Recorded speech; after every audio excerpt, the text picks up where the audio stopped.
എടാ നീ ഓർക്കുന്നുണ്ടോ നമ്മൾ ഇസാ ടോംബിൽ പോയത്?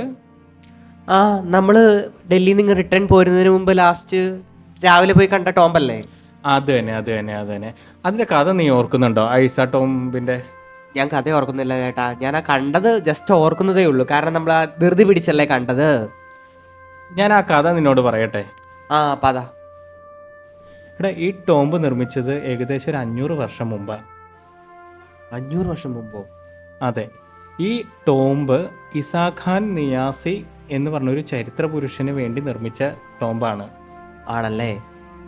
ഏറ്റവും രസമുള്ള കാര്യം എന്താണെന്നറിയോ? എന്താ?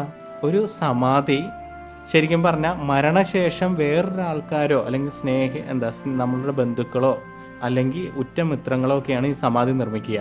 അതെ. പക്ഷേ ഈ സമാധിയുടെ ഒരു പ്രത്യേകത, ഈ ഇസാഖാൻ തന്നെയാണ് സ്വന്തം സമാധി നിർമ്മിച്ചത്. ഓഹോ, അപ്പൊ മരിക്കുന്നതിന് മുമ്പ് പുള്ളി സമാധി നിർമ്മിച്ചിട്ടാണ് മരിച്ചത്? അദ്ദേഹം എൻ്റെ സമാധി ഇങ്ങനെ ആയിരിക്കണം എന്ന് തീരുമാനിച്ച് അദ്ദേഹം നിർമ്മിച്ച സമാധിയിൽ തന്നെയാണ് അദ്ദേഹത്തെ ഖബറടക്കിയിരിക്കുന്നത്. ഓഹോ, അതൊരു രസമുള്ള കാര്യമാണല്ലേ? അതെ അതെ. പക്ഷെ വേറൊരു കാര്യമാണ് കേട്ടോ, ഇത് ആൾക്കാർ കേൾക്കുമ്പോൾ ഒരു കളിയാക്കൽ പോലെയൊക്കെ തോന്നുമെങ്കിലും ശരിക്കും ഇദ്ദേഹം നമ്മുടെ ചരിത്ര പ്രാധാന്യമായ ഒരു വ്യക്തി തന്നെയാണ്. അതിൻ്റെ കാര്യം എന്താണെന്ന് വെച്ച് കഴിഞ്ഞാൽ, ആ കഥയൊക്കെ ഞാനൊന്ന് പറയും. ഇദ്ദേഹത്തിൻ്റെ ജന്മം മുതൽ അദ്ദേഹം ജീവിച്ച് വളർന്നതും അദ്ദേഹം ഏതൊക്കെ യുദ്ധങ്ങൾ പങ്കെടുത്തിട്ടുണ്ട്, അദ്ദേഹത്തിൻ്റെ ജീവിത കാലയളവിൽ ആരൊക്കെയായിരുന്നു ജീവിച്ചിരുന്നതെന്നൊക്കെ അറിയുമ്പോഴത്തേക്കും നമുക്ക് അദ്ദേഹത്തിൻ്റെ ഇമ്പോർട്ടൻസ് ചരിത്രത്തിൽ എന്തോരം ഉണ്ടെന്നുള്ളത് നമുക്ക് അറിയാൻ പറ്റും. ചേട്ടൻ പറ, ഞാൻ കേൾക്കാം. 1453 ഇസാഖാൻ ജനിച്ചത്. ശരിക്കും ഇദ്ദേഹം ഒരു അഫ്ഗാൻ സ്വദേശിയാണ്. നമ്മളിപ്പോഴത്തെ അഫ്ഗാനിസ്ഥാനില്ലേ, അവിടെയായിരുന്നു അദ്ദേഹം. നിയാസി എന്ന് പറഞ്ഞ ഒരു ഗോത്ര വർഗത്തിലാണ് അദ്ദേഹം ജനിച്ചത്. അവരുടെ ഒരു പ്രത്യേകത എന്താന്ന് പറഞ്ഞാൽ ധൈര്യം, വിശ്വാസം, യുദ്ധവീര്യം ഇതിലൊക്കെ ഭയങ്കര നിപുണരായിരുന്നു ആ ഗോത്രക്കാര്. ബാല്യത്തിലെ തന്നെ ഇസാഖാൻ സൈനിക പരിശീലനം തേടി. കുതിര സവാരി, വാൾപ്പയറ്റ് ഇങ്ങനെയുള്ളതിലൊക്കെ അദ്ദേഹം ഭയങ്കര അഗ്രഗണ്യനായിരുന്നു. ഇസാഹാനല്ലേ? അതെ. അപ്പൊ അതുകൊണ്ട് തന്നെ കുട്ടിക്കാലം മുതൽ തന്നെ നല്ല ധൈര്യവും നേതൃഗുണവും എല്ലാം അദ്ദേഹത്തിനുണ്ടായിരുന്നു. നിനക്കൊരു കാര്യം ചോദിക്കട്ടെ, സാധാരണ നമ്മൾ ഈ സമാധി സ്ഥലങ്ങളിലൊക്കെ പോകുമ്പോൾ, പ്രത്യേകിച്ച് ഇതേപോലെയുള്ള വലിയ ടോംബുകളിലൊക്കെ പോകുമ്പോഴത്തേക്കും അവിടെ നമ്മൾ കണ്ടുവരുന്നത് എങ്ങനെയാണെന്ന് വെച്ച് കഴിഞ്ഞാൽ, രാജാക്കന്മാരോ അല്ലെങ്കിൽ അവരുടെ സ്വന്തം ജനങ്ങളൊക്കെ ആയിരിക്കും. അതായത് വൈഫ്, കുട്ടികൾ, അങ്ങനെ ആ പരമ്പരയിലുള്ള ആൾക്കാരായിരിക്കും ആ ടോംബിൽ ഖബറടക്കിയിരിക്കുന്നത്. അതെ. പക്ഷെ ഇതിലൊരു പ്രത്യേകതയുണ്ട്. ഇദ്ദേഹം രാജാവല്ലായിരുന്നു. ഇങ്ങനെ രാജാവല്ലായിരുന്നു? അല്ല. ഇദ്ദേഹം ശരിക്കും പറഞ്ഞ ഒരു സൈന്യ തലവനായിരുന്നു. നമ്മൾ ജനറൽ എന്ന് വേണമെങ്കിൽ അദ്ദേഹത്തെ വിളിക്കാം. ഒരു ജനറലിന്റെ, ഒരു സൈന്യ തലവന്റെ ഖബറിടമാണ് അത്. ആദ്യത്തെ ടോംബായിരിക്കും. ഇത് കേൾക്കുമ്പോ തന്നെ മനസ്സിലായില്ലേ അദ്ദേഹത്തിന്റെ ഇമ്പോർട്ടൻസ് ചരിത്രത്തിൽ എന്തോരം ആണെന്നുള്ളത്? അതെ. ഇദ്ദേഹത്തിന്റെ ഇമ്പോർട്ടൻസ് ശരിക്കും ലോധി സാമ്രാജ്യം എന്ന് പറഞ്ഞ് കേട്ടിട്ടുണ്ടോ? നമ്മള് ചെറുപ്പകാലത്തൊക്കെ പഠിച്ചിട്ടുണ്ട്. ഇബ്രാഹിം ലോധി എന്ന് കേട്ടിട്ടുണ്ടോ? ഉണ്ട്. അദ്ദേഹത്തിന്റെ ഭരണകാലത്താണ് ശരിക്കും പറഞ്ഞ ഈ ഒരു കഥ നടക്കുന്നത്. ഈ പുള്ളിയുടെ കഥ? അതെ. അതായത് ഇബ്രാഹിം ലോധി ശരിക്കും ഒരു ശക്തനായ രാജാവായിരുന്നു ആ സമയത്ത്. പക്ഷെ വളരെ ഒരു ക്രൂരനും കൂടിയായിരുന്നു. അപ്പൊ അതിന്റെ ഒരു പ്രശ്നം എന്താന്ന് വെച്ച് കഴിഞ്ഞിട്ടുണ്ടെങ്കിൽ, പ്രജകൾക്കൊന്നും അത്ര സുഖകരമല്ലായിരുന്നു ആ ഭരണം. ശരിക്കും പറഞ്ഞ ഇബ്രാഹിം ലോധിയുടെ ആ സമയത്താണ് 1526 ലോക ചരിത്രം തന്നെ മാറ്റിമറിച്ച ഒരു സംഭവം നടന്നത്. എന്താണെന്നറിയോ? ഇല്ല. നമ്മൾ പഠിച്ചിട്ടുണ്ട്, പാണിപ്പറ്റ് യുദ്ധം. ഫസ്റ്റ് പാണിപ്പറ്റ് യുദ്ധം. അതായത് ബാബർ മധ്യേഷ്യയിൽ നിന്ന് സൈന്യമായിട്ട് എത്തിയിട്ട് ഇബ്രാഹിം ലോധിയെ തോൽപ്പിച്ച യുദ്ധമാണ് ഈ പാണിപ്പറ്റ് യുദ്ധം. പഠിച്ചിട്ടുണ്ട്. കാര്യം എന്താന്ന് വെച്ച് കഴിഞ്ഞിട്ടുണ്ടെങ്കിൽ, ഇബ്രാഹിം ലോധിക്ക് ഭയങ്കര വലിയൊരു സൈന്യമൊക്കെ ഉണ്ടായിരുന്നു. പക്ഷെ ഈ ബാബറിന് തോക്കും പീരങ്കിയൊക്കെ ഉള്ളത് കൊണ്ട് ഇദ്ദേഹത്തിന്റെ സൈന്യം ചെറുതാണെങ്കിൽ പോലും ഇബ്രാഹിം ലോധിയെ സുഖമായിട്ട് തോൽപ്പിക്കാൻ പറ്റി. അങ്ങനെ ഇബ്രാഹിം ലോധി ആ യുദ്ധത്തിൽ കൊല്ലപ്പെട്ടു. അങ്ങനെ ബാബർ ഇന്ത്യ ഭരിക്കാൻ തുടങ്ങി. ഈ ബാബർ ആരാന്നറിയില്ലേ നിനക്ക്? ചരിത്രത്തിൽ അക്ബറിന്റെ ഒക്കെ ഗ്രാൻഡ് ഫാദർ ആണ്. ഇല്ലേ അക്ബർ? ഈ ബാബറിന്റെ ശേഷമാണ് ഹുമയൂൺ വന്നത്. ഹുമയൂണിന് ശേഷമാണ് അക്ബർ വന്നത്. അക്ബറിന് ശേഷമാണ് അങ്ങനെ നമ്മൾ ഈ കാണുന്ന ടോംബുകളും ഈ കിലകളൊക്കെ, ആഗ്ര ഫോർട്ട് അങ്ങനെയുള്ളതൊക്കെ ആ പരമ്പരയിൽപ്പെട്ടവരാണ് നിർമ്മിച്ചത്. അതെ. മനസ്സിലായില്ലേ? മനസ്സിലായി. ഈ ടോംബിൻ്റെ ഉള്ളിലാണ് നമ്മൾ കണ്ടത്. നോക്കില്ലേ, ആ മധ്യഭാഗത്ത് നിന്നുള്ളതാണ് ഇസാഖ് ഖാൻ്റെ സമാധി.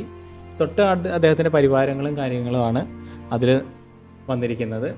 ഇതിൻ്റെ ഈ ഒരു ബിൽഡിങ്ങിൻ്റെ ഒരു പ്രത്യേകത എന്താണെന്നറിയോ? ഇല്ല. ഇതിന് 8 വശങ്ങളുണ്ട് ഈ ബിൽഡിങ്. ഓ, അന്ന് തന്നെ അതിന് ചുറ്റും ഒരു വരാന്ത പോലെ പോകുന്നു. പിന്നെ ഇതിന് സൈഡിൽ വേറൊരു ബിൽഡിംഗ് ഉണ്ട്, ഒരു മസ്ജിദായിട്ട്. ഇപ്പം സാധാരണ ഒരു മുസ്ലിം ശൈലിയിലല്ല ശരിക്കും പറഞ്ഞാൽ നിർമ്മിച്ചിരിക്കുന്നത്. ഇത് നിർമ്മിച്ചതിന് ശേഷം ഇതിൻ്റെ ഒരു ആർക്കിടെക്ചർ ശൈലിയാണ് ഹുമയൂൺ ടോംബിലും താജ്മഹലിലും അക്ബർ ടോംബിലൊക്കെ പ്രതിഫലിച്ച് കാണുന്നത്. ആണല്ലേ? കണ്ട, ഈ ഒരു വലിയൊരു ചത്വരം ചുറ്റിനും മതിലൊക്കെ കെട്ടി നല്ല വിശാലമായ ഇതിൽ കണ്ടത് ആ കാണുന്നതാണ് ശരിക്കും പറഞ്ഞാൽ മസ്ജിദ്. ഓ, പ്രാർത്ഥനയ്ക്കൊക്കെ ചെയ്യുന്നത്. ആ, അപ്പം ഇദ്ദേഹത്തിൻ്റെ നേർക്കാഴ്ചയുള്ളത് കൊണ്ടാണ് സ്വന്തം സമാധി സ്വയം ഉണ്ടാക്കി നിർമ്മിച്ച് അതുകൂടാതെ സൈഡിലൊരു മസ്ജിദൊക്കെ ക്രിയേറ്റ് ചെയ്ത് വെച്ചിരിക്കുന്നത്. ഈ താജ്മഹലിൽ നമ്മൾ സൈഡിലൊരു മസ്ജിദ് കാണുന്നുണ്ട്, പക്ഷേ ഹുമയൂൺ ടോംബിൽ വേറെ കാണുന്നില്ല. ഇവിടെ ഈ മസ്ജിദ് ഉള്ളത് കൊണ്ടാണ്. ഓ, ഇതിനോട് ചേർന്നാണല്ലോ ഹുമയൂൺ ടോംബ് വരുന്നത്. അതെ അതെ അതെ. അപ്പോൾ ഈ മസ്ജിദും നല്ലൊരു നമുക്ക് കയറി കാണുമ്പോഴത്തേക്കും നല്ല ആ ഒരു 500 കൊല്ലത്തെ ഒരു പഴക്കവും അന്നത്തെ ഒരു ആർക്കിടെക്ചറിന്റെ ഒരു അനുഭവമൊക്കെ നമുക്ക് അറിയാൻ പറ്റും. ഉണ്ട്, കാണുമ്പോൾ തന്നെ നമുക്ക് ഫീൽ ചെയ്യുന്നുണ്ട്. ഇനി നമുക്ക് ഞാൻ ആ പഴയ കഥ പറയാം. ഞാൻ പറഞ്ഞല്ലോ, ലോധി സാമ്രാജ്യം അവസാനിപ്പിച്ച് ബാബർ ഇന്ത്യയിൽ ഭരണം നടത്തി തുടങ്ങിയെന്ന് പറഞ്ഞ്. ആ സമയത്ത് വേറൊരു ഭരണാധികാരിയായിരുന്നു ഷേർഷാ. ഓ, അദ്ദേഹം ഒരു കടുവയെ കൊന്നു എന്നുള്ളതിന്റെ കൊണ്ടാണ് ഷേർ ഷാ എന്ന പേര് വന്നത്. അപ്പൊ അദ്ദേഹത്തിന്റെ സർവ്വ സൈന്യാധിപനായിരുന്നു ഇസാഖ് ഖാൻ നിയാസി. ഓ, അദ്ദേഹത്തിന്റെ ആണ്. അതെ. അപ്പൊ ഇദ്ദേഹമാണ് ഒരുപാട് യുദ്ധങ്ങൾ കാര്യങ്ങളെല്ലാം ഇദ്ദേഹം നയിച്ചിട്ടുണ്ട്. എല്ലാത്തിലും അത്യാവശ്യം നല്ല വിജയങ്ങൾ നേടിയിട്ടുണ്ട്. അങ്ങനെ ഷേർഷായുടെ മരണശേഷം അദ്ദേഹത്തിന്റെ മകന്റെ കൂടെ ഉണ്ടായിരുന്നു. അങ്ങനെ ഇദ്ദേഹത്തിന് ഏകദേശം 97 വയസ്സായപ്പോഴാണ് ഇദ്ദേഹം മരണപ്പെടുന്നത്. ഓ, ഇദ്ദേഹത്തിന്റെ ജീവചരിത്രമൊക്കെ നമുക്ക് ഒരുപാട് സമയം എടുത്ത് പറയേണ്ടതാ. ഈ ചുരുക്കി ഈ ഒരു സമയം കൊണ്ട് നമുക്ക് പറയില്ല, നമുക്കൊരു വേറൊരു വീഡിയോയിൽ ചെയ്യാം.